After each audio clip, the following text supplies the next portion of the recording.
Let's talk about three of my favorite torch vapes: the Simrel Titanium, the Vaphit QoQ, and the Tempest 2. Lately, I've been using these way more than my battery-powered portables.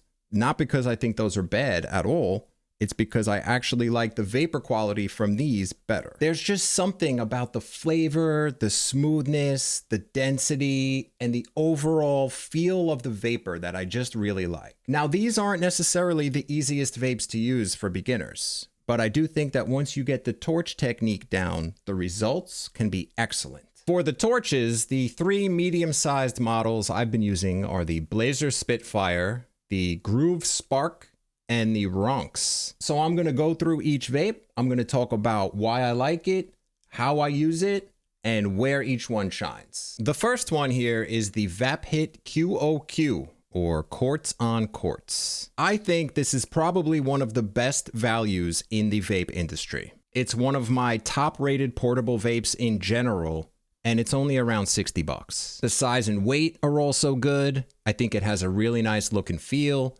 The build quality also feels pretty decent, not like some cheap throwaway device. Now, there are no indicators with this one to let you know when it's ready. You won't hear any clicks. There's no visual temp indicator, nothing like that. It is totally manual heating, so you have to use it a few times and really dial in your torch technique for the best results. But when everything is right, the hits are fantastic. It can produce lots of vapor. It's smooth and comfortable, and the effects are strong. I think the vapor quality is top tier. The flavor's very clean and pure, and I do notice a subtle taste difference with the quartz components. It's not night and day, but it's there. The technique I use to heat this one works pretty consistently, and I'd consider it fairly repeatable. It just takes a little practice. Heating with the tip of the inner blue flame, I first start around the top area and I heat it for about 3 to 5 seconds. Then I move down to the lower area and heat for about 10 to 15 more seconds. And you'll want to spin it in your hand the whole time you're heating it. Now, the two downsides for me with this one are pretty simple.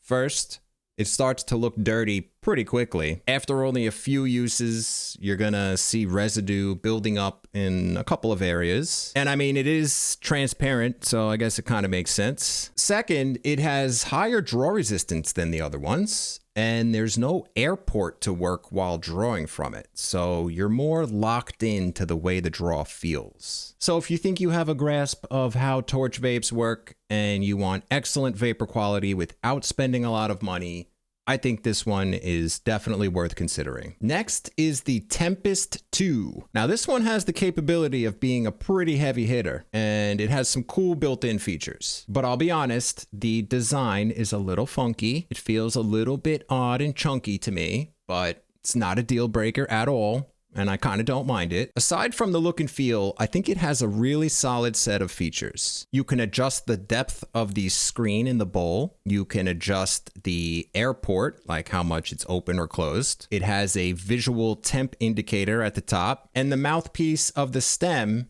is a water pipe adapter. Oh yeah, probably the biggest thing that sets the Tempest apart is that it has balls in it. So there's a lot going on here, and I do appreciate that. Bells and whistles usually don't do it for me, but I do like the functionality of these features. The way I use it is with the bowl screen in the upper position, which gives me the smaller dose that I usually go for. I like this setup because it brings your bud closer to the heater, and I'm getting good results this way. The biggest thing I had to learn with the Tempest 2 was the torch technique. At first, I had some trouble getting smooth vapor from it. The vapor felt a little hot or harsh to me, but once I changed how I was heating it, I started enjoying it a lot more. With this one, I get better results heating it with the tip of the outer blue flame, not right up close in the inner flame. Holding the torch a little farther away seems to work better. My guess is that the balls in the heater just prefer a slower heat up, because when I heat it more slowly, the vapor feels smoother and less harsh. So when I'm heating it up, once I hear the second click, I start watching the visual indicator. And I stop heating when the indicator reaches the second line. Now, I usually leave the air port fully open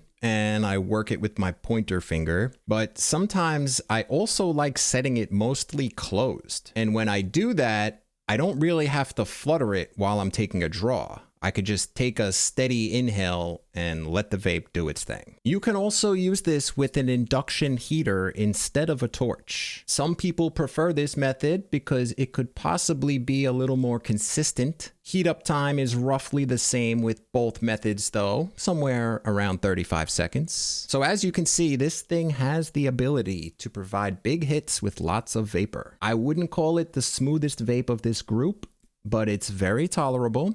You get a nice throat hit, and I do enjoy using it. It's a little chunkier and funkier than my personal ideal, but the hits are strong and the features are useful. Last but not least, we have the Simrel Titanium. And if I had to choose just one of these three, I would consider this one my favorite overall. One of the main things I like about it is that it's very elegant and refined.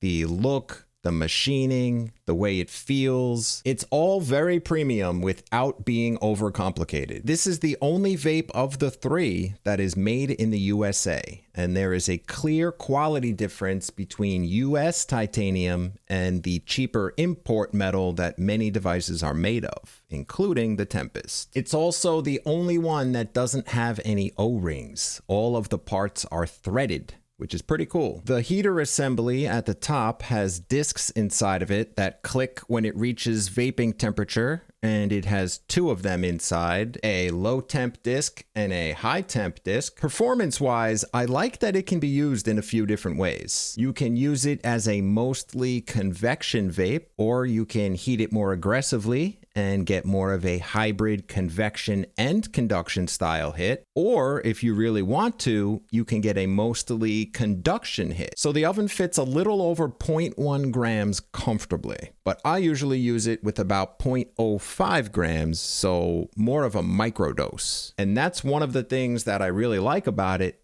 is that it works very well with small amounts. Most of the time, I heat it in what's considered the convection zone.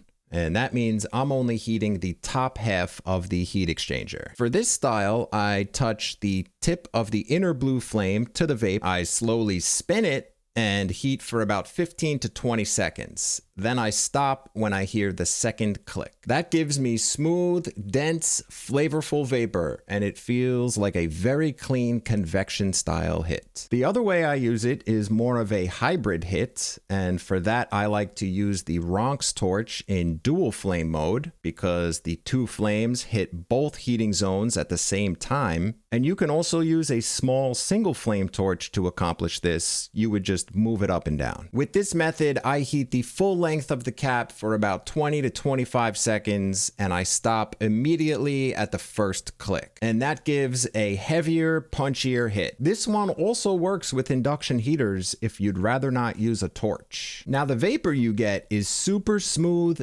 dense, and flavorful. There is a creaminess or softness to the vapor that takes it to another level above the other ones. You can also change how the device looks and feels by swapping out the sleeve. I have a bunch of really cool ones, and it's kind of nice to switch things up every once in a while. There are also two other variations of the Simrel that I like and highly recommend. The Heritage version and the Stainless Steel Hydro, with both providing what is essentially the same high level of performance. The Hydro is designed for use with a glass rig and comes with a 14mm water pipe adapter. It also has a stainless steel heat exchanger. And one main difference from the titanium is that it can be heated up without spinning it. And this is pretty convenient when using it on rigs. Very recently, they also released a new convection-focused heater assembly. And I'll have more thoughts on the performance of this one soon, but the advantages are a faster heat up,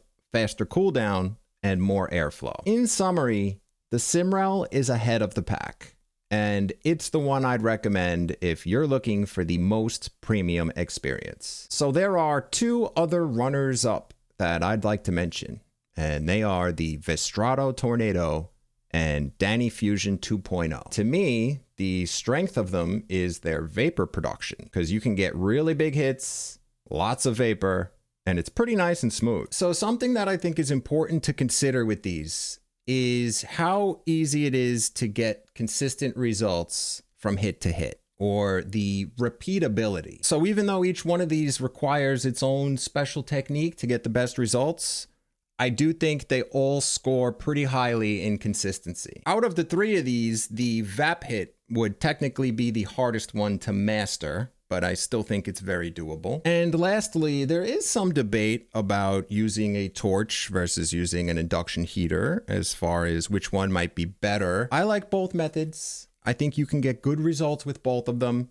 I might personally be a torch guy. All right, so that's the story. Basically, I'm all up in the torch vapes lately, and I'm grabbing the Simrel, the Vaphit, or the Tempest. For more vape content and links to the stores that sell these, check out my website at vaporize.com. As always, I really appreciate you watching, and stay up.